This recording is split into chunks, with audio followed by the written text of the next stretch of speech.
রাধে রাধে বন্ধুরা, শ্রীরাধা ব্লগে তোমাদের সবাইকে স্বাগত। আর আজকে আমি বানাবো তিলের নাড়ু আর মুড়ির মোয়া আমার গোপালের জন্যে। তো এখানে দেখো আমি 250 গ্রামের মতো সাদা তিল নিয়েছি। আর কিন্তু এখানে আমি 300 গ্রাম মতো এই গুড় নিয়েছি। তো প্রথমেই আমি এখানে গুড়টাকে একটু গ্রেট করে নিচ্ছি, তাহলে গলতে সুবিধা হয়। সেই কারণে আমি প্রথমে এটা গ্রেট করে নিয়েছি। আর এবার আমি কড়াইটা বসিয়ে দিয়েছি। প্রথমে কিন্তু আমি তিলটাকে একটু ভেজে নেব। তো তিলটা আমি একটু হালকা লাল করে ভেজে নিয়েছি। নিয়ে কিন্তু আমি তিলটাকে কিন্তু অন্য পাত্রে আমি ঢেলে নিয়েছি। এটাও এইভাবে নাড়াতে হবে, না হলে কিন্তু নিচে থেকে কালো হয়ে যায়।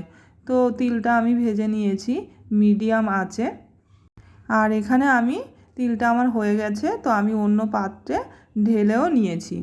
এবারে দেখো আমি গুড়টাকে কিভাবে রেডি করি। তো কড়াই বসিয়ে দিয়েছি, আর আমি এখানে ছোট বাটির 1 বাটি জল নিয়েছি, কিন্তু পুরো জলটা আমি দিইনি, আমি অল্প একটু হাফ মতো জল দিয়েছি। আর গুড়টা এবার আমি জলের মধ্যে কিন্তু দিয়ে দিচ্ছি। এই নাড়ুর মেন ব্যাপার হলো কিন্তু এই গুড়টাকে পারফেক্ট তৈরি করা, রেডি করে নেওয়া। তো শুধুমাত্র তিলের নাড়ু বলে না, যে কোনো নাড়ু তৈরি করতে গেলেই তার প্রধান উপকরণ গুড়টাকেই কিন্তু খুব ভালো করে রেডি করে নিতে হয়, পারফেক্ট করে নিতে হয়। না হলে কিন্তু নাড়ুর যে আঠা আঠা ভাবটা সেটা কিন্তু আসে না। তো এখানে দেখো গুড়টাকে আমি কিভাবে রেডি করে নিচ্ছি।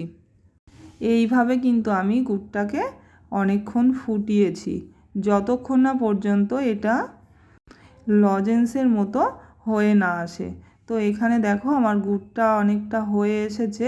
তো আমি এটা বোঝার জন্য কি করেছি, একটা বাটিতে একটু জল নিয়েছি, আর তার মধ্যে আমি 2-4 ফোঁটা গুড় এইভাবে দিয়েছি। দেওয়ার পরে এটা ঠান্ডা হলে হাতের মধ্যে যদি লজেন্সের মতো হয়ে আসে, তাহলে কিন্তু এটা হয়ে গেছে। আর এখানে আমার গুড়টা আরও একটু নরম ছিল, একটু কম ছিল, মানে আরও একটু ফোটাতে হবে। তো সেই কারণে আমি আরও একটুখানি ফুটিয়ে নিয়েছি। তারপরে এইটা কিন্তু আমার পারফেক্ট হয়ে গেছে।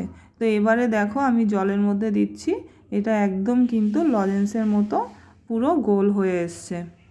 তো যখনই গুড়টা এরকম হয়ে আসবে, তখনই কিন্তু গ্যাসের ফ্লেমটা সাথে সাথে বন্ধ করে দিতে হবে, না হলে কিন্তু আরও বেশি কালো হয়ে যাবে। তো আমি এখানে গ্যাস অফ করে দিয়েছি। আর গুড়টা এখন খুব গরম, তাই আমি একটু খুন্তি দিয়ে এটা নেড়ে নেব। এই যে দেখো এখানে এটা পুরো লজেন্সের মতো হয়ে এসছে, হাতে জড়াচ্ছে না। আর এখানে আমি তিলটাকে একটা থালার মধ্যে ঢেলে নিয়েছি, যাতে আমার গুড় দিয়ে মাখাতে সুবিধা হয়। আর এইভাবে 1 চামচ 1 চামচ করে গুড় দিয়ে তিলটাকে কিন্তু চামচের সাহায্যে খুব ভালো করে মেখে নিতে হবে। তো দেখো আমি এটা কিভাবে করছি। তোমরাও কিন্তু তিলের নাড়ু বানালে এইভাবেই বানাবে, দেখবে একেবারে পারফেক্ট হবে। না হলে কিন্তু বোঝা যায় না, কখন শক্ত হয়ে যায়, কখনো নরম হয়ে যায়। এইভাবে কিন্তু বানালে একদম পারফেক্ট হয়। আর এখানে দেখো গুড়টা কিন্তু গরম ছিল, তো সেই কারণে আমি চামচ দিয়ে মিশিয়ে নিয়েছি।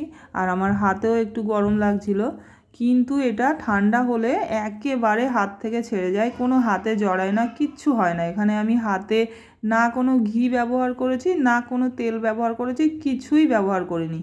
আমি কিন্তু খালি হাতেই করেছি। দেখো কত সুন্দর গোল হয়ে যাচ্ছিল। আর এইভাবে আমি সব নাড়ুগুলো কিন্তু এই যে করে নিয়েছি। আর এখানে আমার অল্প একটু গুড় বেশি হয়েছিল, মানে কড়াইতে ছিল সামান্য একটু গুড়। তো মা বললো একটুখানি মুড়ি দিয়ে নাড়ু করে দিতে। তো সেই জন্য আমি কিছুটা মুড়ি ওর সঙ্গে মিশিয়ে দিয়ে আমি কিন্তু এখানে মুড়ির মোয়াও বানিয়ে নিয়েছি। তো দেখো কতটা সুন্দর হয়েছে মুড়ির মোয়া আর তিলের নাড়ুটা। আর এখানে আমি প্রথমেই গোপালের জন্য কিন্তু তুলে নিয়েছি। তো বন্ধুরা, আজকের মতো এইটুকুই। আমি আসবো আবার কোনো নতুন ভিডিও নিয়ে।